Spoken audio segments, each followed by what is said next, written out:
It was such a small thing, insignificant in the grand scheme of it all.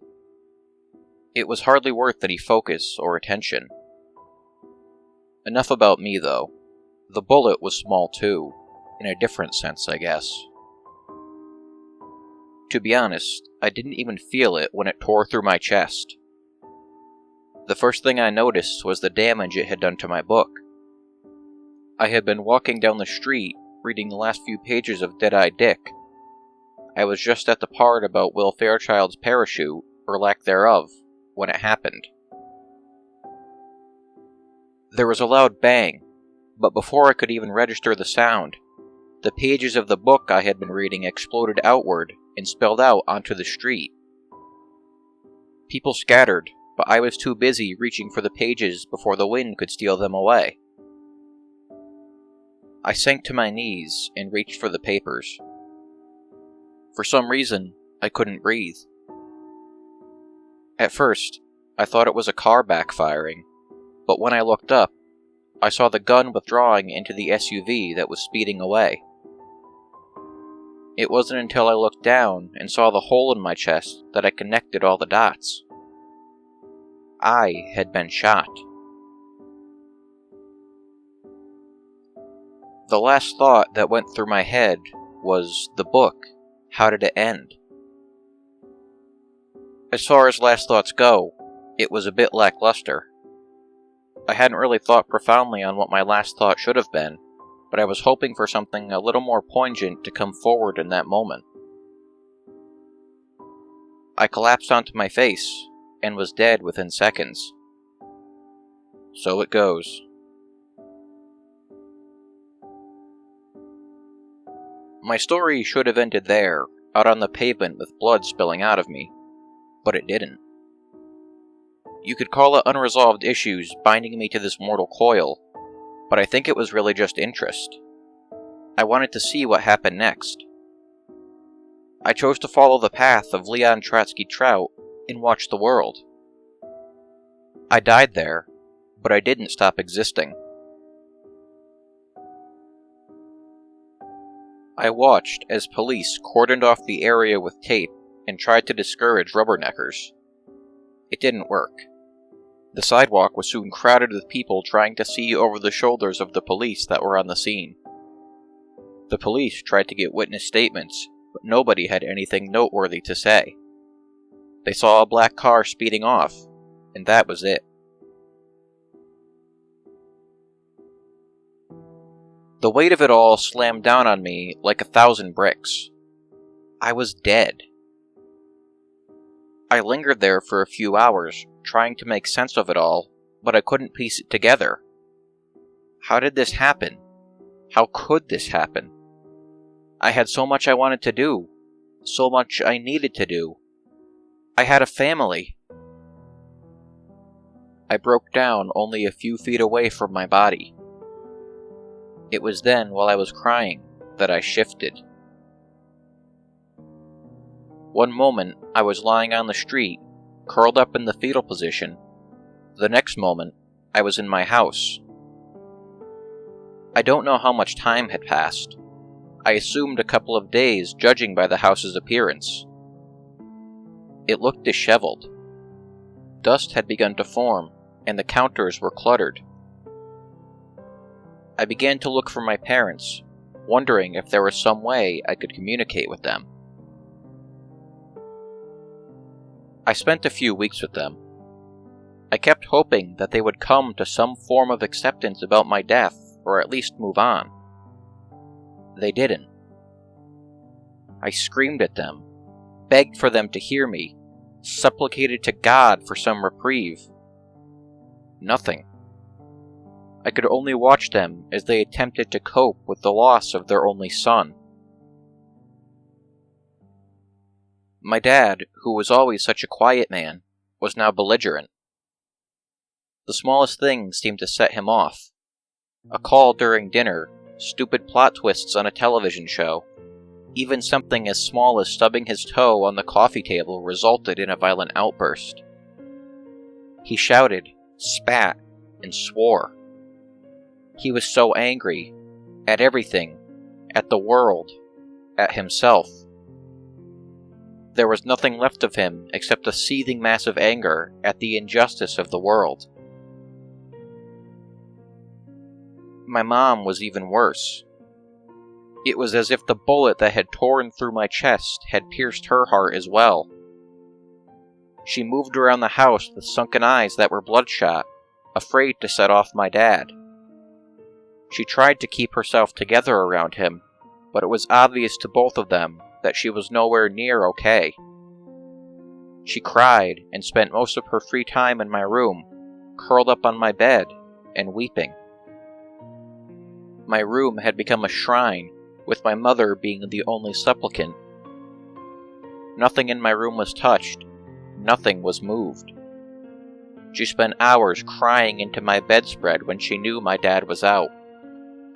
It served as a monument to her all-encompassing sadness.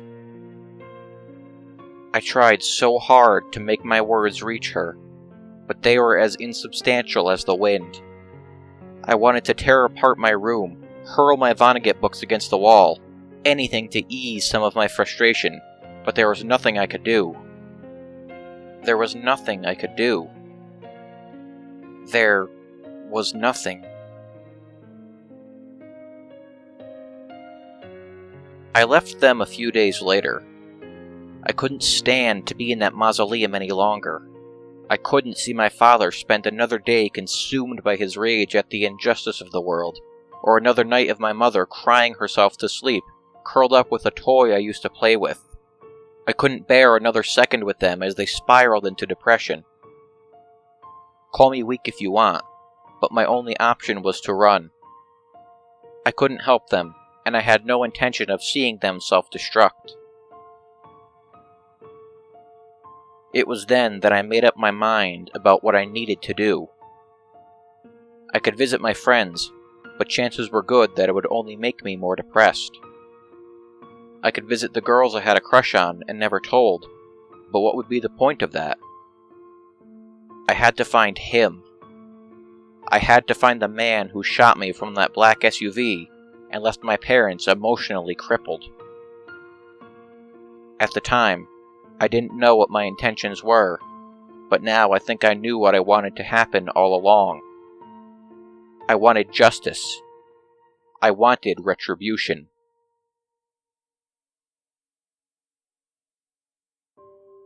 It didn't take too long to find him.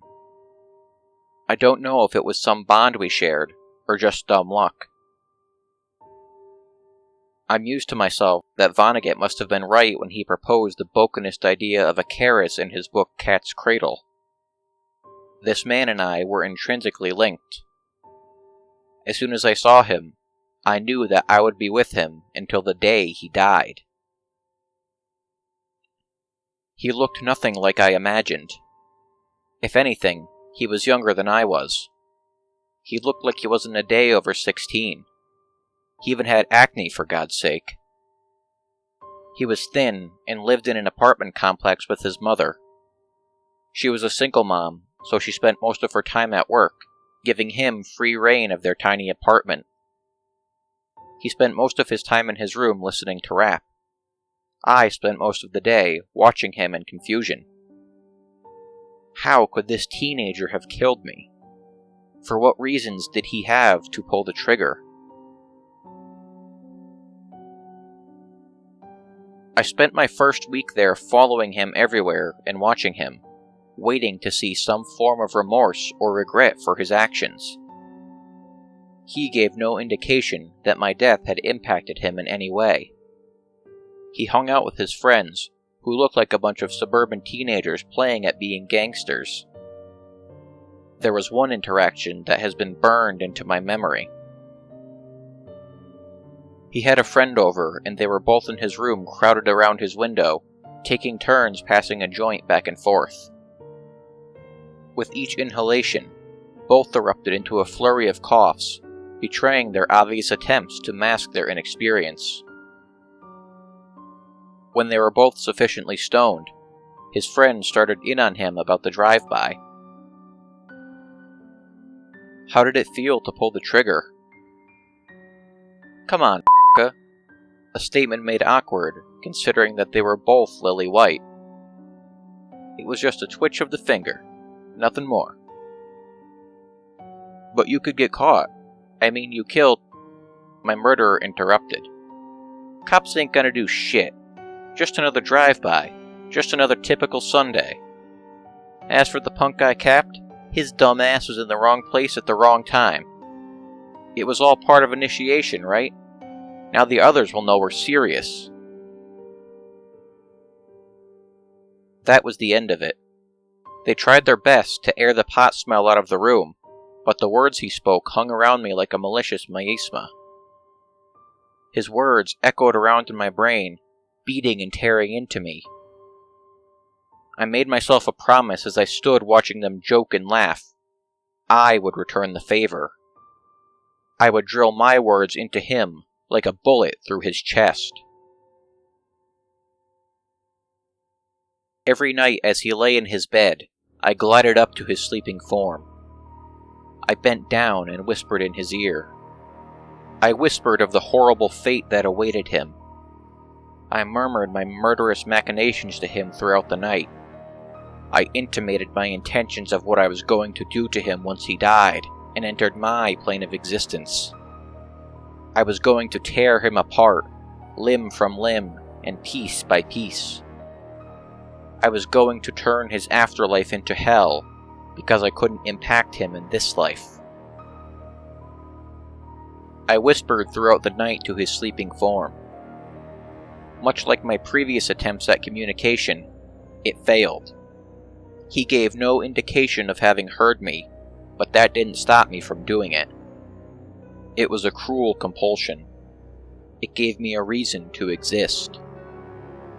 I spent the day haunting him and thinking of wretched words to whisper to him at night. The change was almost imperceptible at first. I had been whispering his sins into his ears for a week now, and I was just about ready to give up and resign myself to my fate when it happened. On the 8th night, my killer rolled over in his sleep, and I heard the faintest sound.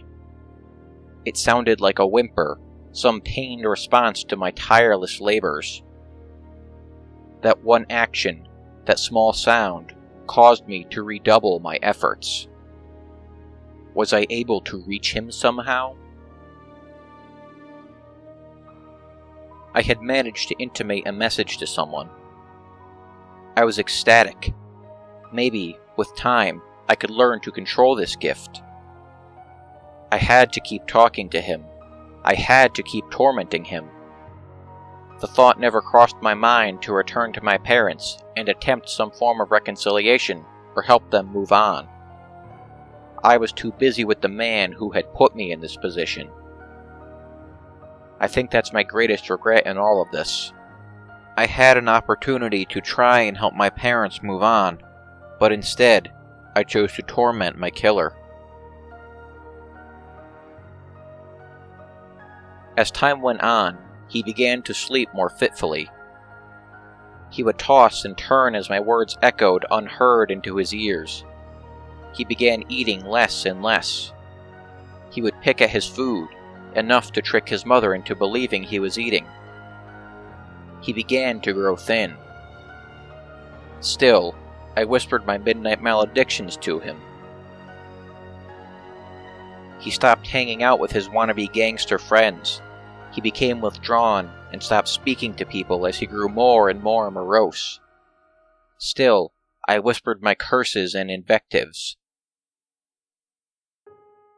He would sneak off at times during the day, wiping away tears. At night, he would break down, crying into his pillow in an attempt to smother the sound. Still, I whispered. He wasn't the only one that was beginning to crumble away. My metamorphosis began as something almost imperceptible. It started with my skin beginning to crack. Tiny fissures spread along my flesh, revealing decaying tissue underneath.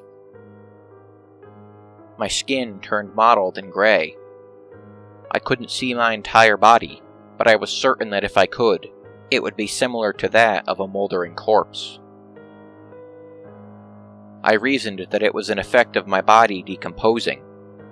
My ghostly form was still linked to my body in some way. As it rotted, so did my current form. I wondered what would happen to me if enough time passed. Would I be reduced to mummified remains, or would the worms pick me apart, leaving me a skeleton? Either way didn't matter to me.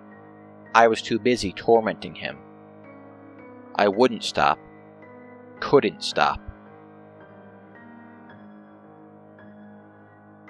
I continued my malevolent midnight mantras to him for 2 more weeks before the end came. I had started whispering to him at all hours of the day by then. He hadn't left his room at all that weekend.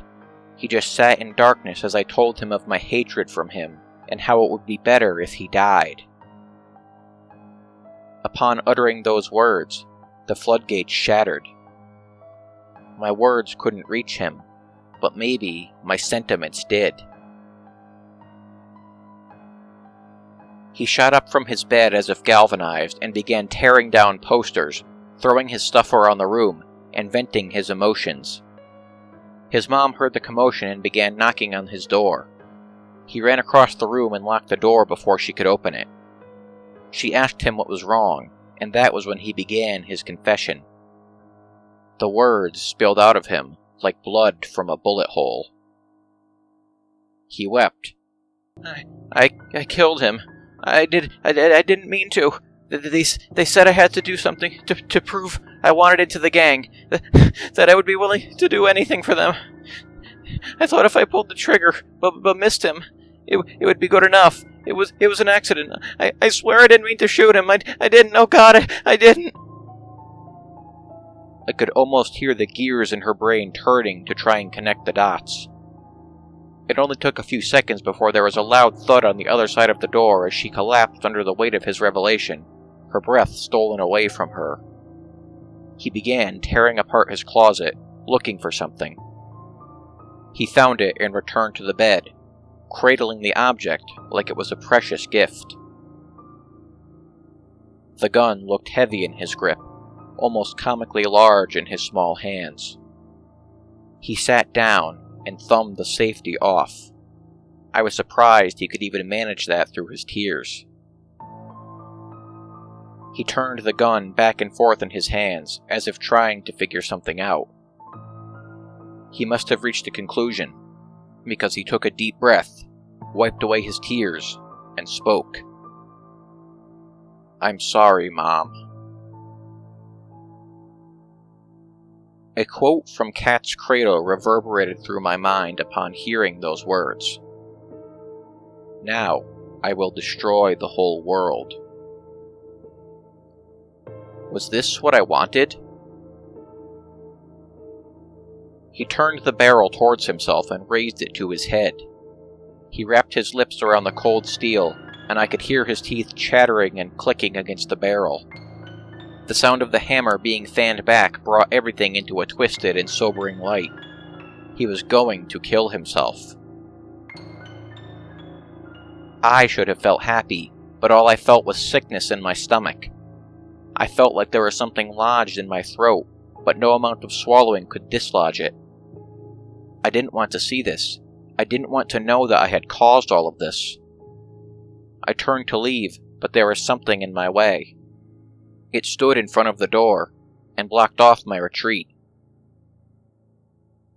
The being was hard to describe. The best explanation I can give of it was that it was staticky and blurry.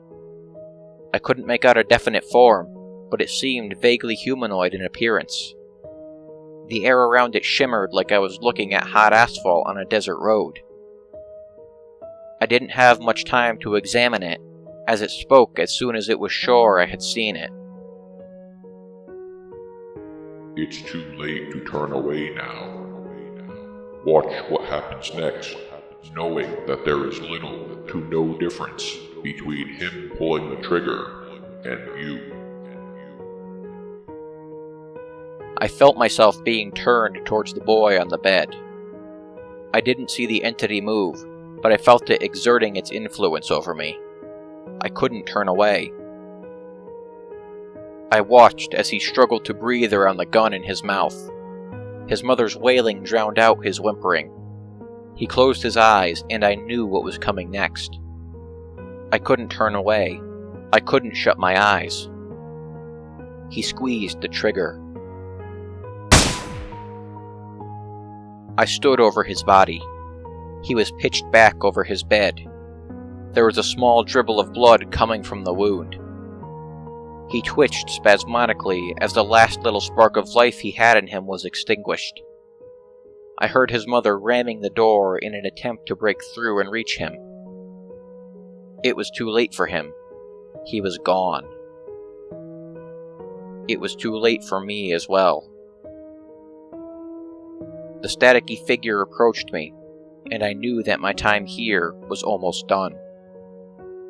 I just had one last question I wanted answered. How did it end? I meant the book, Dead-Eye Dick. After all this time, I still wanted to know. The transparent being shifted, and although I couldn't see its face, I knew that it was smiling.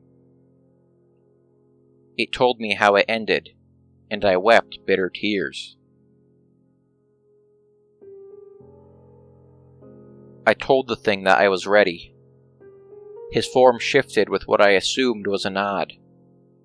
I was ready to leave this world. I felt myself floating up, and I let myself be taken. I sank into myself and began to weep again. I thought I wanted revenge, but this all felt wrong. I had taken his life, just like he'd taken mine. The only difference between us was intention. He hadn't meant to kill me. I had wanted to kill him. The being tried to carry me, but it wasn't long before I felt myself sinking through its embrace. My soul was far too heavy to be carried. I wish I could say that the years passed by in the blink of an eye, but that wouldn't be the truth. They dragged by slowly. I suffered under each crawling hour.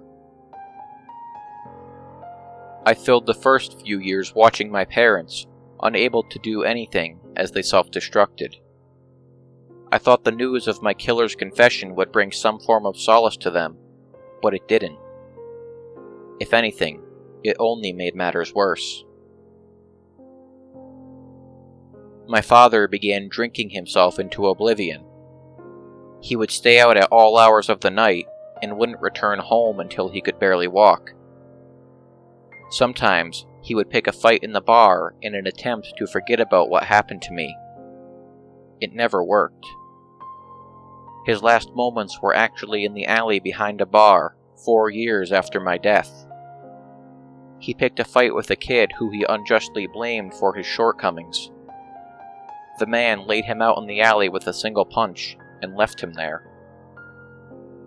As he was face first on the concrete, he drowned in his own sick. My mother's end was no better. The news of my father's death was too much for her. She survived a few months after his death, but her heart wasn't in it. She swallowed a bottle of pain medication left over from an old surgery. She spent her last moments on my bed, waiting to overdose with an old sweater I used to wear across her lap. As the end approached, she reached out as if she could see me standing only a few feet away from her. She couldn't. If she did, she would have cried out in terror. I had deteriorated so much by that point that I wasn't even recognizable.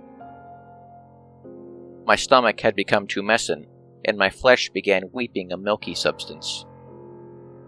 My eyes have completely withered in my head, but I can still see. My skin has become leathery and cracked, but I can still feel. The worst part of it all is that I know I am stuck here. The afterlife has been barred to me. I am trapped here, left to watch the world that I no longer care about. It took a few more years for me to figure it out. By this time, all my friends had passed away, and I had nothing to occupy my time except my thoughts. I finally figured out why I looked this way. It had nothing to do with my corpse. My appearance was directly impacted by my interaction with the boy who killed me. It wasn't due to my body decomposing. It was my soul rotting.